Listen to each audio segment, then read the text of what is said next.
1, Stave 2, the first of the three spirits.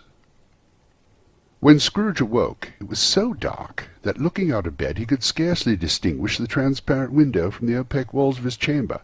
He was endeavouring to pierce the darkness with his ferret eyes when the chimes of a neighbouring church struck the 4 quarters, so he listened for the hour. To his great astonishment, the heavy bell went from 6 to 7, and from 7 to 8, and regularly up to 12, then stopped. 12! It was past 2 when he went to bed. The clock was wrong, and Icicle must have gotten to the works. 12. He touched the spring of his repeater to correct the most preposterous clock. Its rapid little pulse beat 12, and stopped. "Why, it isn't possible," said Scrooge, "that I can have slept through the whole day and far into the night. It isn't possible that anything has happened to the sun, and this is 12 at noon." The idea being an alarming one, he scrambled out of bed, and groped his way to the window. He was obliged to rub the frost off with the sleeve of his dressing-gown before he could see anything, and he could see very little then. All he could make out was that it was still very foggy and extremely cold, and that there was no noise of people running to and fro and making a great stir, as there unquestionably would have been if night had beaten off bright day and taken possession of the world. This was a great relief, because 3 days after sight of the first exchange pay of Mr. Ebenezer Scrooge, or his order, and so forth, would have become a mere United States security if there were no days to count by. Scrooge went to bed again, and thought, and thought, and thought it over and over and over, and could make nothing of it. The more he thought, the more perplexed he was, and the more he endeavoured not to think, the more he thought. Marley's ghost bothered him exceedingly. Every time he resolved within himself, after a mature inquiry, that it was all a dream, his mind flew back again, like a strong spring released to its first position, and presented the same problem to be worked all through. Was it a dream or not?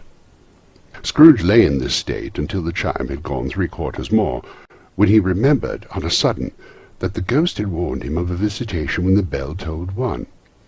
He resolved to lie awake until the hour had passed, and considering that he could no more go to sleep than go to heaven, this was perhaps the wisest resolution in his power. The quarter was so long that he was more than once convinced that he must have sunk into a doze unconsciously and missed the clock.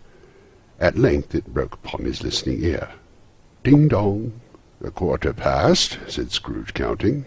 "Ding-dong! Half-past," said Scrooge. "Ding-dong! A quarter to it," said Scrooge. "Ding-dong! The hour itself," said Scrooge triumphantly, "and nothing else."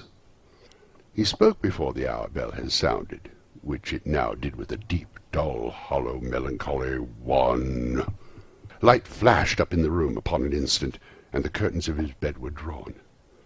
The curtains of his bed were drawn aside, I tell you, by a hand. Not the curtains at his feet, nor the curtains at his back, but those to which his face was addressed.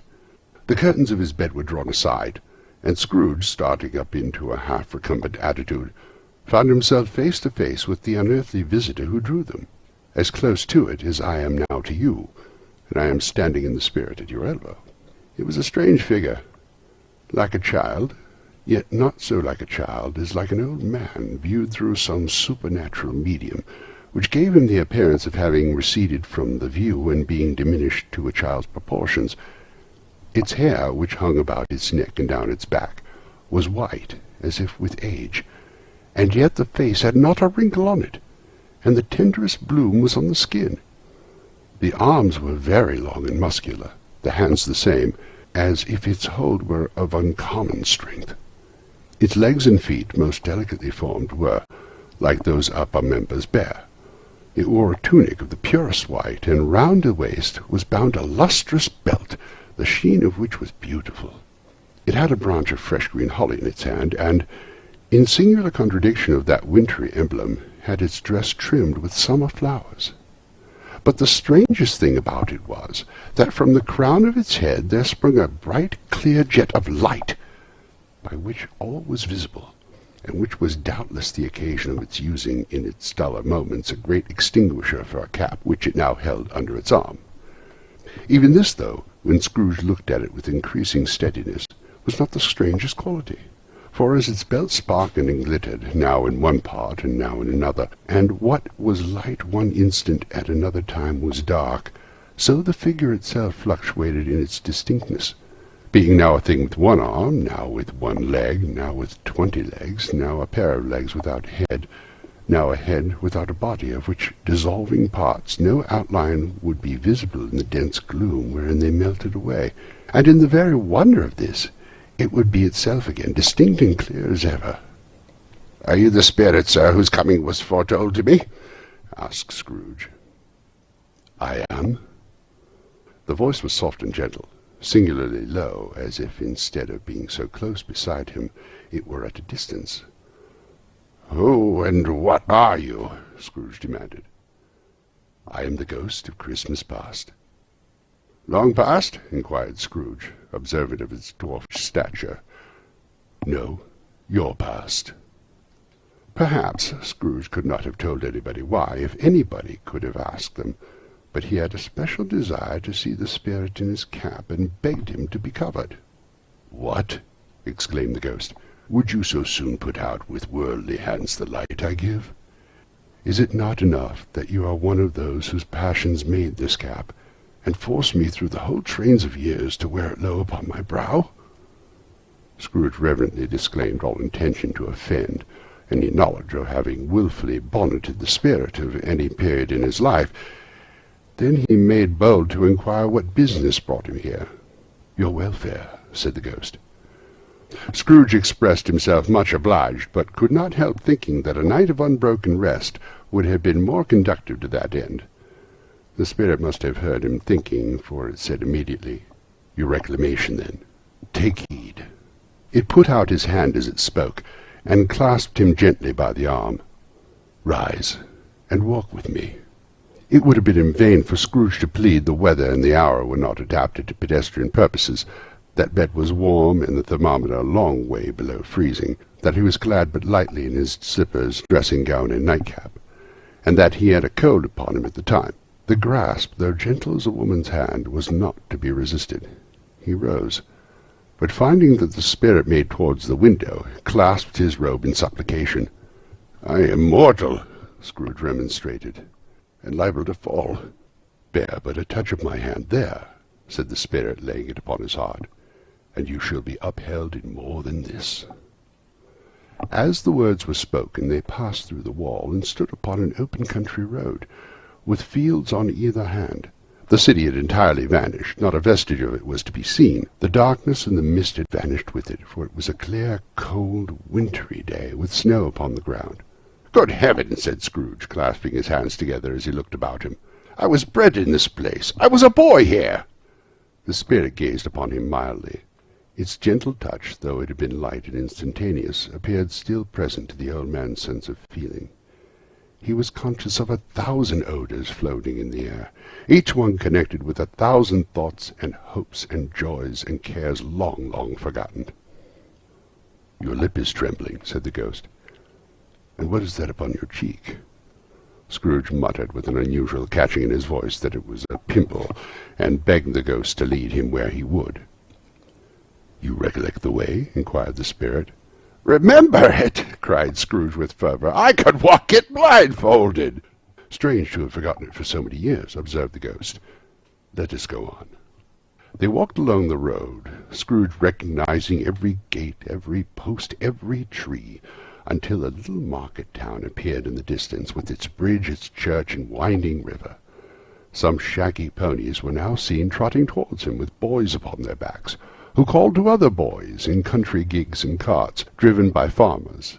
All these boys were in great spirits, and shouted to each other, until the broad fields were so full of merry music that the crisp air laughed to hear it. "These are but shadows of things that have been," said the ghost. "They have no consciousness of us." The jostling travellers came on as they came. Scrooge knew and named them every one. Why was he filled with gladness when he heard them give each other Merry Christmas as they parted at cross-yards and byways for several homes? What was Merry Christmas to Scrooge? Out upon Merry Christmas, what good had it ever done to him? "The school is not quite deserted," said the ghost. A solitary child, neglected by his friends, is left there still. Scrooge said he knew it, and he sobbed.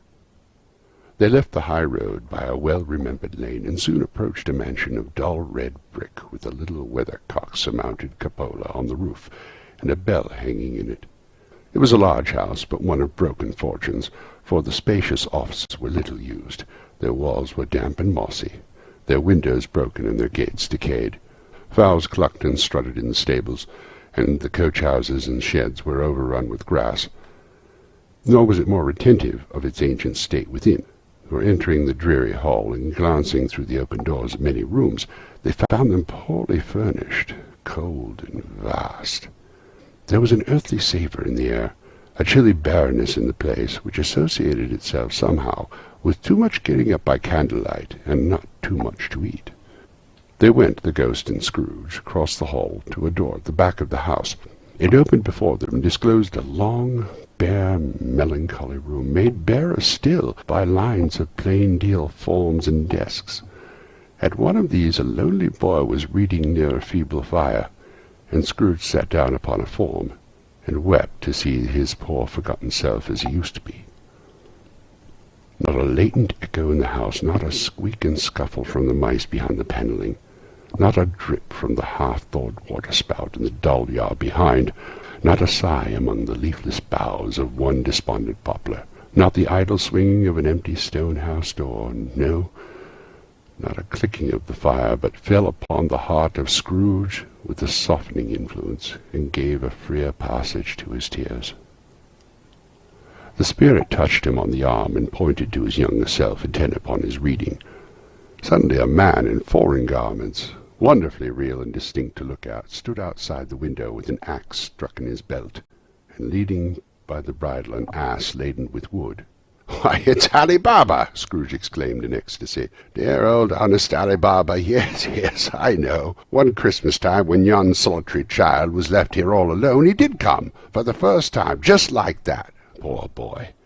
And Valentine," said Scrooge, "and his wild brother Orson. There they go. And what's his name, who was put down in his drawers asleep at the gate of Damascus? Don't you see him? And the Sultan's groom turned upside down by the genie. There he is upon his head. I'm glad of it. What business had he to be married to the princess?" To hear Scrooge expanding on all the earnestness of the nature of such subjects, in a most extraordinary voice between laughing and crying, and to see his heightened and excited face, would have been a surprise to his business friends in the city indeed. "There's the parrot!" cried Scrooge. "Green body and yellow tail, with a thing like lettuce growing out of the top of his head. There he is. Poor Robinson Crusoe, he called him when he came home again after sailing round the island. Poor Robinson Crusoe, where have you been, Robinson Crusoe?" The man thought he was dreaming, but he wasn't. He was the parrot, you know. There goes Friday, running for his life in the little creek. Hallo, hop, halloo! Then, with the rapidity of transition very foreign to his usual character, he said, in a pity of his former self, "Poor boy," and cried again. "I wish," Scrooge muttered, putting his hand in his pocket, and looking about him after drying his eyes with his cuff. "But it's too late now." "What is the matter?" asked the spirit. "Nothing," said Scrooge. "Nothing. There was a boy singing a Christmas carol in my door last night. I should like to have given him something, that's all." The ghost smiled thoughtfully and waved its hand, saying as it did so, "Let us see another Christmas." Scrooge's former self grew larger at the words, and the room became a little darker and more dirty. The panels shrunk, the windows cracked, fragments of plaster fell out of the ceiling, and the naked lathes were shown instead. But how all this was brought about, Scrooge knew no more than you do. He only knew that it was quite correct, that everything had happened so, that there he was, alone again, when all the other boys had gone home for the jolly holidays. He was not reading now, but walking up and down despairingly. Scrooge looked at the ghost, and with a mournful shaking of his head glanced anxiously towards the door. It opened, and a little girl, much younger than the boy, came darting in, putting her arms about his neck and often kissing him, dressed him as her dear, dear brother. "I have come to bring you home, dear brother," said the child, clapping her tiny hands, and bending down to laugh. "To bring you home, home, home." "Home, little Fan?" returned the boy. "Yes," said the child, brimful with glee. "Home for good and all. Home for ever and ever. Father is so much kinder than he used to be, that home's like heaven. He spoke so gently to me one dear night, when I was going to bed, that I was not afraid to ask him once more if you might come home, and he said, yes, you should. And he sent me in a coach to bring you. And you're to be a man," said the child, opening her eyes, "and never come back here, but first we'll be together all Christmas long, and have the merriest time in the world." "You're quite a woman, little Fan," exclaimed the boy. She clapped her hands and laughed, and tried to touch his head, but being too little, laughed again and stood on tiptoe to embrace him. She then began to drag him in her childish eagerness towards the door, and he, nothing loath to go, accompanied her. A terrible voice in the hall cried, "Bring down Master Scrooge's box there!" And in the hall appeared the schoolmaster himself, who glared on Master Scrooge with a ferocious condescension, and threw him into a dreadful state of mind by shaking hands with him. He then conveyed him and his sister into the veriest old well of a shivering best parlour that he ever was seen, where the maps upon the wall and the celestial and terrestrial globes in the window were waxy with cold. Here he produced a decanter of curiously light wine and a block of curiously heavy cake, and administered instalments to those dainties to the young people, at the same time sending out a meagre servant to offer a glass of something to the postboy, who answered that he thanked the gentleman, but if it was the same tap as he had tasted before, he had rather not. Master Scrooge's trunk being by this time tied on to the top of the chaise, the children bade the schoolmaster good-bye willingly, and getting into it drove gaily down the garden sweep, the quick wheels dashing the hoar frost and snow from the old dark leaves of the evergreens like spray. "Always a delicate creature whom a breath might have withered," said the ghost. "But she had a large heart." "So she had," cried Scrooge. "You're right. I will not gainsay it, Spirit. God forbid." "She died a woman," said the ghost, "and had, as I think, children." "One child," Scrooge returned. "True," said the ghost. "Your nephew." Scrooge seemed uneasy in his mind, and answered briefly, "Yes." Although they had but at that moment left the school behind them, they were now in the busy thoroughfares of the city, where shadowy passengers passed and repassed, where shadowy carts and coaches battled for the way, and all the strife and tumult of a real city were. It was made plain enough by the dressing of the shops that there, too, it was Christmas time again, but it was evening, and the streets were lighted up. The ghost stopped at a certain warehouse door and asked Scrooge if he knew it. "Know it?" said Scrooge. "I was apprenticed here." They went in, at the sight of an old gentleman in a Welsh wig sitting behind such a high desk that if he had 2 inches taller he must have knocked his head against the ceiling. Scrooge cried in great excitement, "Why, it's old Fezziwig! Bless his heart! It's Fezziwig alive again!"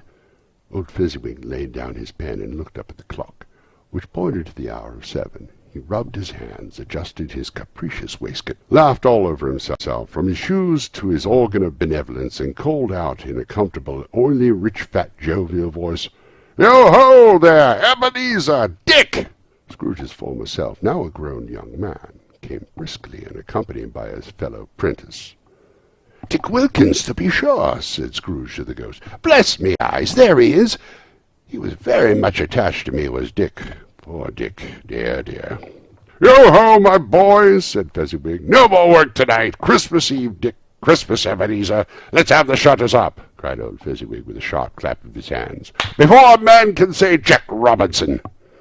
You wouldn't believe how those two fellows went at it. They charged into the street with the shutters. 1, 2, 3, had 'em up in their places. 4, 5, 6, barred 'em and pinned 'em. 7, 8, 9, and came back before you could got to 12, panting like racehorses.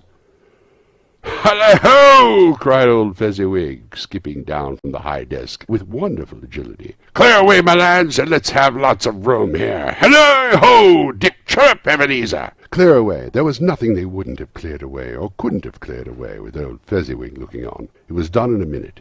Every movable was packed off, as if it were dismissed from public life for evermore. The floor swept and watered, the lamps were trimmed, fuel was heaped upon the fire, and the warehouse was as snug, as warm and dry and bright as a ballroom, as you would desire to see upon a winter's night. In came the fiddler with a music book, and went up to the lofty desk, and made an orchestra of it, and tuned like 50 stomach aches.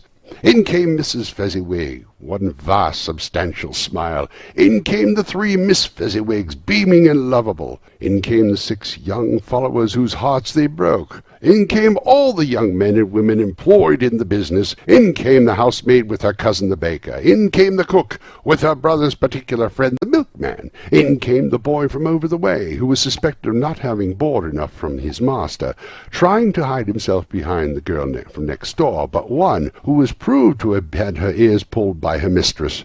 In they all came, one after another, some shyly, some boldly, some gracefully, some awkwardly, some pushing, some pulling. In they all came anyhow and everyhow. Away they all went, 20 couple at once, danced half round and back again the other way, down the middle and up again, round and round in various stages of affectionate grouping, old top couple always turning up at the wrong place, new top couple starting off again.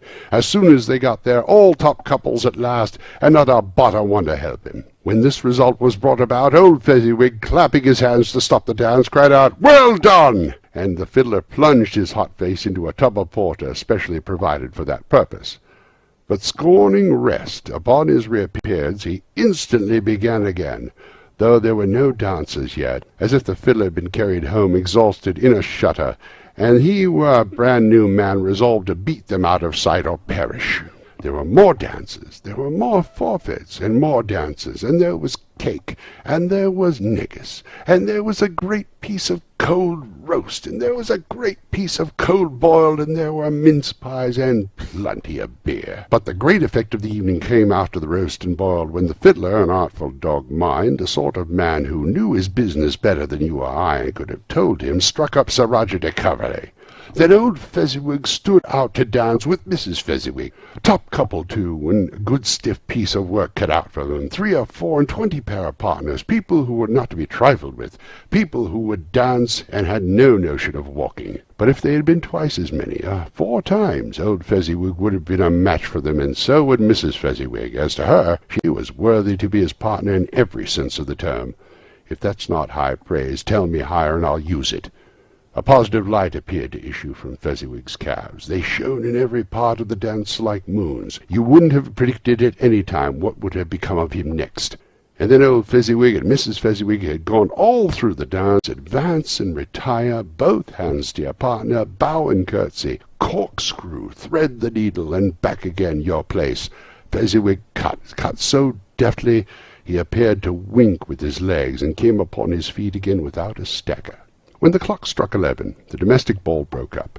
Mr. and Mrs. Fezziwig took their stations, one on either side of the door, with shaking hands with every person individually as he or she went out and wished him or her a Merry Christmas. When everybody had retired but the 2 princesses, they did the same to them, and thus the cheerful voices died away, and the lads were left to their beds, which were under the counter in the back shop. During this whole time, Scrooge had acted like a man out of his wits. His heart and soul were in the scene, and with his former self he corroborated everything, remembered everything, enjoyed everything, and underwent the strangest agitation. It wasn't until now, when the bright faces of his former self and Dick were turned from him, that he remembered the ghost, and became conscious that it was looking full upon him, while the light upon its head burned very clear. "A small matter," said the ghost, "to make these silly folks so full of gratitude." "Small!" echoed Scrooge. The spirit signed him to listen to the 2 princesses, who were pouring out their hearts in praise of Fezziwig, and when he had done so, said, "Why, is it not? He had spent but a few pounds of your mortal money, 3 or 4 perhaps. Is that so much that he deserves this praise?" "It isn't that," said Scrooge, heated by the remark, and speaking unconsciously like his former, not his latter self. "It isn't that, spirit. He has the power to render us happy or unhappy, to make our service light or burdensome, a pleasure or a toil. Say that his power lies in words and looks, in things so slight and insignificant that it is impossible to add or count them up. What then? The happiness he gives is quite as great as if it cost a fortune." He felt the spirit's glance and stopped. "What is the matter?" asked the ghost. "Nothing particular," said Scrooge. "Something, I think," the ghost insisted. "No," said Scrooge. "No, I should like to be able to say a word or two to my clerk just now, that's all." His former self turned down the lamps as he gave utterance to the wish, and Scrooge and the ghost again stood side by side in the open air. "My time grows short," observed the spirit. "Quick." This was not addressed to Scrooge or to any one whom he could see, but it produced an immediate effect. For again Scrooge saw himself. He was older now, a man in the prime of life. His face had not the harsh and rigid lines of later years, but had begun to wear the signs of care and avarice. There was an eager, greedy, restless motion in the eye, which showed the passion that had taken root, and where the shadow of the growing tree would fall. He was not alone, but sat by the side of a fair young woman in a mourning dress, in whose eyes there were tears which sparkled in the light that shone out of the ghost of Christmas past. "It matters little," she said softly. "To you very little. Another idol has displaced me, and if I can cheer and comfort you in time to come, as I would have tried to do, I have no just cause to grieve." "What idol has displaced you?" he rejoined. "A golden one." "This is an even-handed dealing of the world," he said. "There is nothing on which it is so hard as poverty, and there is nothing it professes to condemn with such severity as the pursuit of wealth." "You fear the world too much," she answered gently. "All your other hopes have merged into the hope of being beyond the chance of its sordid reproach. I have seen your nobler aspirations fall off one by one, until the master passion, gain, engrosses you, have I not?" "What then?" he retorted. "Even if I have grown so much wiser, what then? I am not changed towards you." She shook her head. "Am I?" "Our contract is an old one. It was made when we were both poor and content to be so, until in good season we could improve our worldly fortunes by our patient industry. You are changed. When it was made, you were another man." "I was a boy," he said impatiently. "Your own feeling tells you that you are not what you are," she returned. "I am. That which promised happiness when we were one in heart is fraught with misery now that we are two. How often and how keenly have I thought of this I will not say. It is enough that I have thought of it and can release you." "Have I ever sought release?" "In words? No, never." "In what then?" "In a changed nature, in an altered spirit, in another atmosphere of life, another hope as its great end. In everything that made my love of any worth or value in your sight. If this had never been between us," said the girl, looking mildly but with steadiness upon him, "tell me, would you seek me out now and try to win me now?" "Ah, no." He seemed to yield the justice of its supposition in spite of himself, but said with a struggle, "You think not?" "I would gladly think otherwise if I could," she answered. "Heaven knows. When I have learned a truth like this, I know how strong and irresistible it must be. But if you were free today, tomorrow, yesterday, can even believe that you would choose a dowerless girl, you who, in your very confidence with her, weigh everything by gain, or choosing her, if for a moment you are false enough to your one guiding principle to do so, do I not know that your repentance and regret would surely follow? I do, and I release you, with a full heart, for the love of him you once were." He was about to speak, but with her head turned from him, she resumed, "You may. The memory of what is past half makes me hope you will have pain in this. A very, very brief time, and you will dismiss the recollection of it, gladly as an unprofitable dream, from which it has happened well that you awoke. May you be happy in the life that you have chosen." She left him, and they parted. "Spirit," said Scrooge, "show me no more. Conduct me home. Why do you delight to torture me?" "One shadow more," exclaimed the ghost. "No more," cried Scrooge. "No more. I do not wish to see it. Show me no more." But the relentless ghost pinioned him in both arms and forced him to observe what happened next. They were in another scene and place, a room not very large or handsome, but full of comfort. Near to the winter fire sat a beautiful young girl, so like that last that Scrooge believed it was the same until he saw her, now a comely matron, sitting opposite her daughter. The noise in the room was perfectly tumultuous, for there were more children there than Scrooge in his agitated state of mind could count, and unlike the celebrated herd in the poem, there were not 40 children conducting themselves like one, but every child was conducting itself like 40. The consequences were uproarious beyond belief, but no one seemed to care. On the contrary, the mother and daughter laughed heartily and enjoyed it very much, and the latter, soon beginning to mingle in the sports, got pillaged by the young brigands most ruthlessly. What would I not have given to be one of them? Though I would never have been so rude, no, I wouldn't for the wealth of all the world have crushed that braided hair and torn it down, and for the precious little shoe I wouldn't have plucked it off, God bless my soul, to save my life. As to measuring her waist in sport, there's they did. Bold young brood, I couldn't have done it. I should have expected my arm to have grown round for the punishment, and never come straight again. And yet I should have dearly liked, I own, to have touched her lips, to have questioned her, that she might have opened them, to have looked upon the lashes of her downcast eyes, and have never raised a blush, to have let loose waves of hair, an inch of which would be a keepsake beyond price. In short, I should have liked, I do confess, to have the lightest license of a child, and yet have been man enough to know its value. But now a knocking on the door was heard, and such a rush immediately ensued, that with a laughing face and plundered dress was borne towards it the centre of a flushed and boisterous group, just in time to greet the father, who had come home attended by a man laden with Christmas toys and presents. Then the shouting and struggling, and the onslaught that was made on the defenceless porter, the scaling him with chairs for ladders to drive into his pockets, despoil him with brown paper parcels, hold on tight by his cravat, hug him round the neck, pobble his back, and kick his legs in irrepressible affection. The shouts of wonder and delight with which the development of every package was received.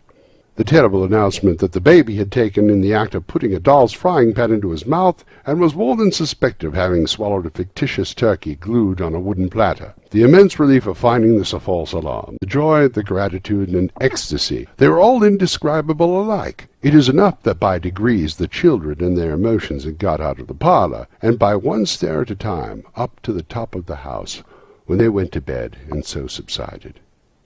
And now Scrooge looked on more attentively than ever, when the master of the house, having his daughter leaning fondly on him, sat down with her and her mother at his own fireside, and when he thought that such another creature, quite as graceful and as full of promise, might have called him father, and had been a spring-time in the haggard winter of his life, his sight grew very dim indeed. "Belle," said the husband, turning to his wife with a smile, "I saw an old friend of yours this afternoon." "Who was it?" "Guess." "How can I? Tut, I don't know," she added in the same breath, laughing as he laughed. "Mr. Scrooge." "Mr. Scrooge it was. I passed his office window, and it was not shut up, and he had a candle inside. I could scarcely help seeing him.